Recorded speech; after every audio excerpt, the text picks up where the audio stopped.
Hello everyone, welcome to Neso school. हम पढ़ रहे हैं ह्यूमन ट्रांसपोर्टेशन सिस्टम, जिसमें पिछले लेक्चर में हमने समझा ह्यूमन ट्रांसपोर्टेशन सिस्टम क्या होता है और साथ ही हमने ट्रांसपोर्टेशन सिस्टम के देखे डिफरेंट पार्ट्स जो हैं blood, blood vessels and human heart. और अब हम आ चुके हैं नेक्स्ट लेक्चर में, जिसमें हम समझेंगे ह्यूमन हार्ट के बारे में डिटेल में। तो चलिए बिना किसी देरी के शुरू करते हैं आज का लेक्चर, जिसका नाम है स्ट्रक्चर ऑफ ह्यूमन हार्ट, और देखते हैं हमारे आज के टॉपिक्स क्या है। हमारा आज का पहला टॉपिक होगा इंट्रोडक्शन। इस टॉपिक में मैं आपको इंट्रोड्यूस कराऊंगी ह्यूमन हार्ट से। इसके बाद हमारा सेकंड टॉपिक होगा स्ट्रक्चर, जिसमें हम समझेंगे ह्यूमन हार्ट के स्ट्रक्चर के बारे में।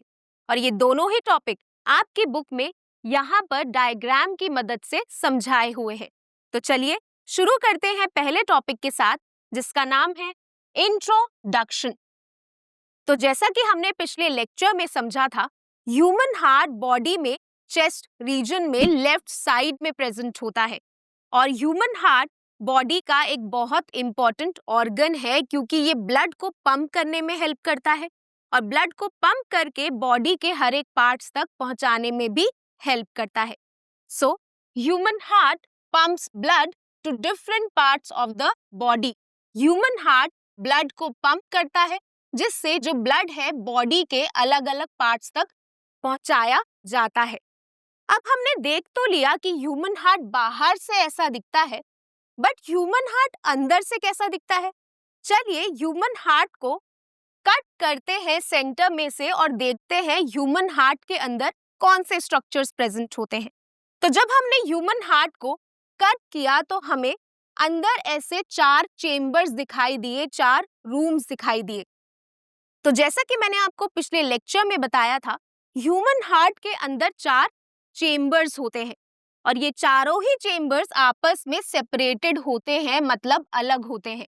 जैसा कि आप डायग्राम में देख सकते हैं, ये चारों चेम्बर्स आपस में सेपरेटेड हैं, अलग है। बट ये सेपरेटेड क्यों है, चलिए समझते हैं। The heart has separate chambers to prevent oxygen-rich blood from mixing with carbon dioxide rich blood. Heart में जो चेम्बर्स होते हैं सेपरेटेड होते हैं, जो प्रिवेंट करते हैं ऑक्सीजन रिच ब्लड को कार्बन डाइऑक्साइड रिच ब्लड के साथ मिक्स होने से। हमारा हार्ट ब्लड को पंप करता है, यानी कि हार्ट के अंदर ब्लड फिल होता है। अब हार्ट की 2 साइड्स होती हैं, right side and left side. Heart के राइट साइड में प्रेजेंट होता है कार्बन डाइऑक्साइड रिच ब्लड और हार्ट के लेफ्ट साइड पे प्रेजेंट होता है ऑक्सीजन रिच ब्लड। यानी कि हार्ट के राइट साइड पे CO2 ब्लड होता है और हार्ट के लेफ्ट साइड पे O2 ब्लड होता है, यानी कि ऑक्सीजन रिच ब्लड होता है। बट इन दोनों ही ब्लड को मिक्स होने से बचाते हैं ये सेपरेटेड चेम्बर्स, यानी कि ये जो चेम्बर्स हैं ये सेपरेटेड होते हैं, जिससे इन दोनों अलग अलग ब्लड्स की मिक्सिंग ना हो। बट इस मिक्सिंग को क्यों रोका जाता है, क्यों प्रिवेंट किया जाता है, इसके बारे में हम डिटेल में समझेंगे आने वाले लेक्चर्स में। चलिए अभी फोकस करते हैं ह्यूमन हार्ट पे। तो ह्यूमन हार्ट में 4 चेम्बर्स होते हैं और चारों ही चेम्बर्स सेपरेटेड होते हैं। बट ह्यूमन हार्ट की जरूरत ही क्यों है, क्यों हमें एक पंपिंग ऑर्गन चाहिए, चलिए समझते हैं। Carbon dioxide rich blood must reach the lungs for removal, while oxygen rich blood must return to the heart to be pumped to the rest of the body. Carbon dioxide rich blood को lungs तक पहुंचाना जरूरी है removal के लिए। Oxygen rich blood को heart तक return करना जरूरी है, जिससे हार्ट उस ब्लड को पंप कर सके बॉडी के बाकी पार्ट्स तक। तो जैसा कि हमें पता है, हमारी बॉडी में एक्सचेंज ऑफ गैसेस होता है, यानी कि ऑक्सीजन एटमॉस्फेयर से हमारी बॉडी में एंटर करती है और कार्बन डाइऑक्साइड गैस जो हमारी बॉडी में जनरेट होती है एरोबिक रेस्पिरेशन के बाद, उसको बॉडी से बाहर रिमूव किया जाता है। और ये एक्सचेंज ऑफ गैसेस होता है हमारे लंग्स के अंदर, और लंग्स प्रेजेंट होती है चेस्ट रीजन में। लेकिन लंग्स तक कार्बन डाइऑक्साइड रिच ब्लड को पहुंचाना होता है और लंग्स से एक्सचेंज ऑफ गैसेस होने के बाद जो ऑक्सीजन रिच ब्लड है उसको बाकी बॉडी पार्ट्स तक भी ट्रांसपोर्ट करना होता है। और इस ट्रांसपोर्टेशन के लिए एक प्रेशर की जरूरत होती है जो प्रोवाइड करता है हमारी बॉडी में प्रेजेंट पंप, जिसको बोलते हैं हार्ट। हार्ट हमारी बॉडी में ब्लड को पंप करता है, जिससे carbon dioxide rich blood lungs तक पहुंचता है और उससे एक्सेल हो जाता है, रिमूव हो जाता है। और oxygen rich blood exchange of gases के बाद लंग्स से हार्ट तक पहुंचाया जाता है और हार्ट उस ऑक्सीजन रिच ब्लड को पंप करता है बॉडी के बाकी पार्ट्स तक। इसीलिए हार्ट हमारी बॉडी के लिए बहुत जरूरी है। और क्या आपको पता है, आपका हार्ट एक दिन में 1 लाख बार बीट करता है और ये इतना ब्लड बीट करता है कि 60,000 माइल्स ऑफ ब्लड वेसल्स को कवर कर सके। 60,000 माइल्स ऑफ ब्लड वेसल्स, जो कि बराबर है ऑलमोस्ट अर्थ के 2 चक्कर लगाने के। यानी कि हमारा हार्ट बहुत काम करता है। आई होप अब आपको ह्यूमन हार्ट के बारे में समझ आ गया होगा और इसी के साथ हमारा टॉपिक इंट्रोडक्शन कंप्लीट होता है। अब चलिए समझते हैं ह्यूमन हार्ट के स्ट्रक्चर के बारे में। तो जैसा कि मैंने आपको अभी बताया, ह्यूमन हार्ट में 4 चेम्बर्स होते हैं और ह्यूमन हार्ट की 2 साइड्स होती हैं, right side and left side. Right side receives deoxygenated blood, यानी कि राइट साइड में ऐसा ब्लड फिल होता है जो कार्बन डाइऑक्साइड रिच होता है, मतलब उस ब्लड में कार्बन डाइऑक्साइड का ज्यादा अमाउंट होता है। And left side receives oxygenated blood, यानी कि हार्ट के लेफ्ट साइड में फिल होता है ऐसा ब्लड जिसमें ऑक्सीजन का अमाउंट बहुत ज्यादा होता है। ऑक्सीजन रिच ब्लड फिल होता है हार्ट के लेफ्ट साइड पे। अब जैसा कि आप देख सकते हैं, ह्यूमन हार्ट में हमें बहुत सारे पार्ट्स दिख रहे हैं, बट इन पार्ट्स को क्या बोलते हैं और इनके फंक्शंस क्या होते हैं, चलिए समझते हैं। और सबसे पहले पार्ट का नाम है atrium. Atrium are the upper 2 chambers from which the blood is passed to the ventricles. Atrium ऊपर वाले 2 चेम्बर्स होते हैं जिनमें से ब्लड पास किया जाता है वेंट्रिकल्स में। जैसा कि आप इस डायग्राम में देख सकते हैं, जो अपर 2 चेम्बर्स हैं, यानी कि जो ऊपर वाले 2 चेम्बर्स हैं, उनको बोलते हैं एट्रियम। एट्रियम के अंदर ब्लड फिल होता है और ये ब्लड को पास करते हैं आगे नीचे वाले चेम्बर्स में, जिनको बोलते हैं वेंट्रिकल्स। सो एट्रियम अपर 2 चेम्बर्स होते हैं और ये ब्लड को लोअर 2 चेम्बर्स यानी कि वेंट्रिकल्स में पास ऑन करते हैं। तो चलिए अब समझते हैं वेंट्रिकल्स क्या होते हैं। Ventricles are the lower 2 chambers which pump the blood to distant parts of the body or to the lungs. Ventricles नीचे वाले 2 चेम्बर्स होते हैं जो ब्लड को पंप करते हैं बॉडी के अलग अलग पार्ट्स तक या फिर लंग्स तक। तो जैसा कि आप देख सकते हैं, जो नीचे वाले 2 चेम्बर्स हैं उनको बोलते हैं वेंट्रिकल्स और वेंट्रिकल्स ब्लड को पंप करते हैं, यानी कि वेंट्रिकल्स में जो कार्डियक मसल्स हैं वो कॉन्ट्रैक्शन और रिलैक्सेशन करेंगी, जिससे वेंट्रिकल्स ब्लड को पंप करेंगे बॉडी के अलग अलग पार्ट्स तक या फिर लंग्स तक। सो एट्रियम और वेंट्रिकल हार्ट में चेम्बर्स होते हैं। अब एट्रियम और वेंट्रिकल्स में क्या डिफरेंसेस होते हैं? अगर हम डायग्रामेटिकली देखें तो हम देख सकते हैं एट्रियम जो चेम्बर है, एट्रियम उनका साइज छोटा है और वेंट्रिकल्स का साइज बड़ा है, यानी कि ventricles are larger than atrium. साथ ही वेंट्रिकल्स की जो वॉल है वो थिक है, लेकिन एट्रियम की जो वॉल है वो बहुत पतली है, थिन है। सो एट्रियम और वेंट्रिकल में 2 डिफरेंसेस हैं। एट्रियम का साइज छोटा होता है और वेंट्रिकल के चेम्बर का साइज बड़ा होता है, लार्जर होता है।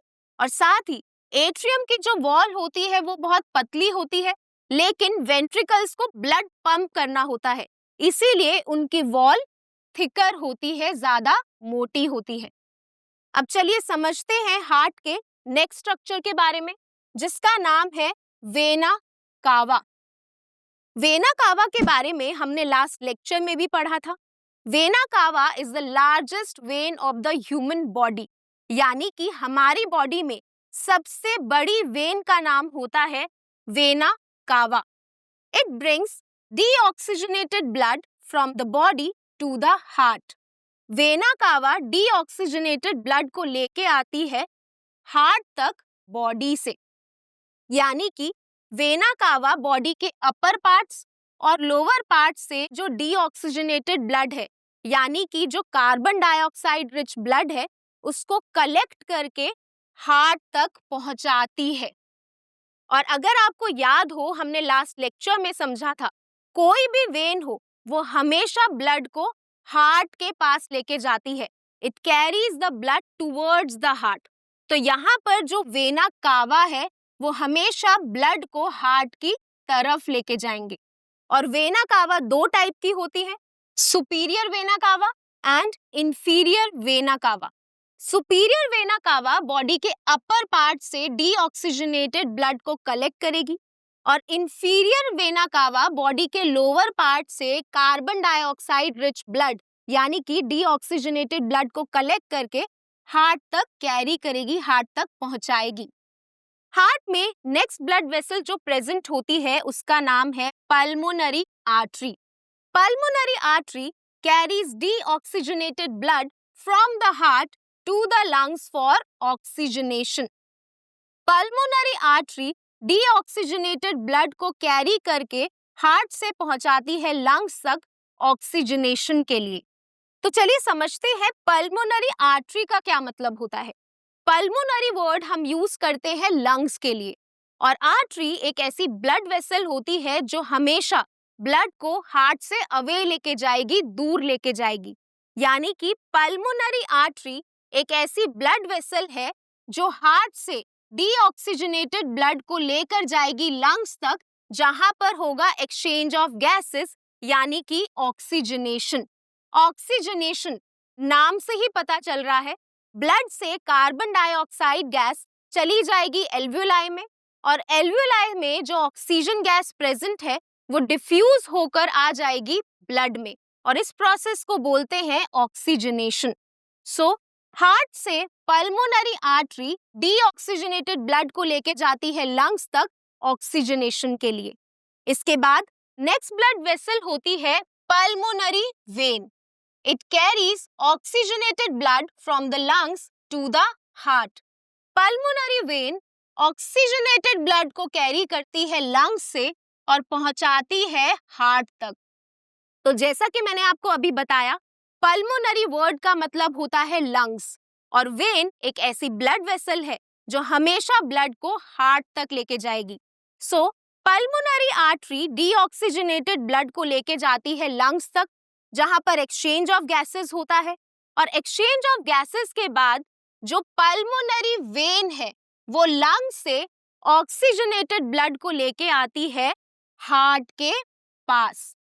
सो pulmonary vein carries oxygenated blood from the lungs to the heart. इसके बाद नेक्स्ट पार्ट है aorta. Aorta carries oxygenated blood from the heart to all parts of the body. Aorta जो कि बॉडी की लार्जेस्ट आर्टरी है, carry करती है oxygenated blood को हार्ट से बॉडी के सारे पार्ट्स तक। एओर्टा जैसे कि मैंने आपको बताया लार्जेस्ट आर्टरी है, और आर्टरी हमेशा ब्लड को अवे लेके जाएगी हार्ट से। तो यहाँ पर ये जो आर्टरी है एओर्टा, ये हार्ट से ऑक्सीजनेटेड ब्लड को बॉडी के हर एक पार्ट्स तक पहुंचाती है। सो यहाँ पर हार्ट में जैसे ही ऑक्सीजनेटेड ब्लड एंटर करता है, हार्ट ब्लड को पंप करता है और पंप करके रिलीज कर देता है लार्जेस्ट आर्टरी में, जिसको बोलते हैं एओर्टा। एओर्टा ब्लड को ट्रांसपोर्ट करती है बॉडी के हर एक पार्ट तक। तो हमारे हार्ट में बहुत सारी ब्लड वेसल्स प्रेजेंट होती हैं, जैसे कि vena cava, pulmonary artery, pulmonary vein and aorta. इसके बाद नेक्स्ट पार्ट जो प्रेजेंट होता है हार्ट में वो है valves. Valves are the flap like structures in the heart that prevent backflow of blood.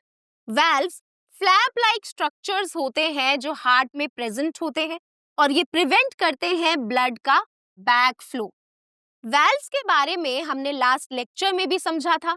Valves flap like structures होते हैं जो प्रेजेंट होते हैं वेन्स में भी और साथ ही प्रेजेंट होते हैं हार्ट में भी। वेल्व्स प्रिवेंट करते हैं बैक फ्लो ऑफ ब्लड, यानी कि जब ब्लड एट्रियम से वेंट्रिकल्स में जाता है तो वेंट्रिकल से वापस एट्रियम में ना जाए, इसीलिए वेल्व्स यहाँ पर प्रेजेंट होते हैं। वेल्व्स वापस से बैक फ्लो रोकते हैं ब्लड का। So valves are very important during the transportation of blood. Heart में नेक्स्ट स्ट्रक्चर जो प्रेजेंट होता है वो है सेप्टम।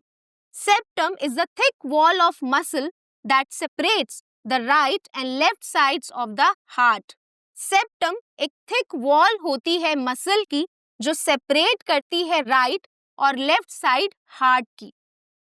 तो जैसा कि हमने अभी लेक्चर की स्टार्टिंग में समझा था, हार्ट के सारे चेम्बर्स सेपरेटेड होते हैं और वो सेपरेटेड होते हैं एक वॉल की मदद से जिसको बोलते हैं सेप्टम। ये जो सेप्टम है ये भी कार्डियक मसल का ही बना होता है और ये सेप्टम हेल्प करता है चारों चेम्बर्स को आपस में सेपरेटेड रखने में। तो ये तो थे पार्ट्स ऑफ ह्यूमन हार्ट।